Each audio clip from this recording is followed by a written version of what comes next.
អ្នកទាំងអស់គ្នាធ្លាប់ឆ្ងល់អត់ថាអ្នកពិការភ្នែកគាត់មើលឃើញរបៀបម៉េចគាត់មើលឃើញខ្មៅងងឹតហ្មងឬក៏មិននិយាយទៅបើសិនជាអ្នកគិតថាអ្នកពិការភ្នែកឬក៏អ្នកដែលបាត់បង់ការមើលឃើញគាត់មើលឃើញខ្មៅងងឹតដូចពេលដែលយើងបិទភ្នែកអញ្ចឹងគឺខុសហើយអញ្ចឹងគាត់មើលឃើញរបៀបម៉េចចាំខ្ញុំបកស្រាយស្ដាប់គឺពិភពលោករបស់គាត់ទទេស្អាតហ្មងគឺអត់មានពាក្យថារូបភាពទេហើយក៏មិនអាចប្រាប់ពាក្យថាមើលដែរព្រោះពិភពលោករបស់គាត់គឺទទេ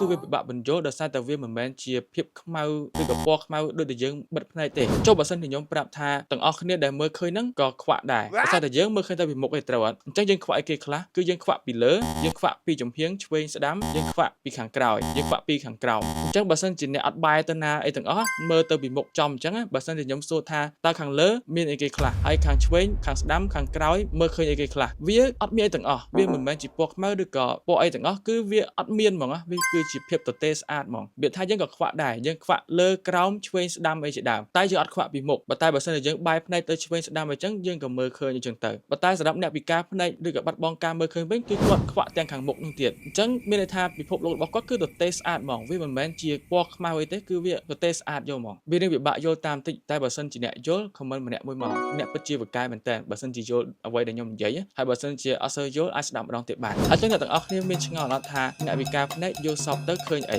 ចុច follow ដើម្បីឲ្យខ្ញុំនាំអ្នកឲ្យឆ្ងល់តាមខ្ញុំនៅវីដេអូក្រោយទៀត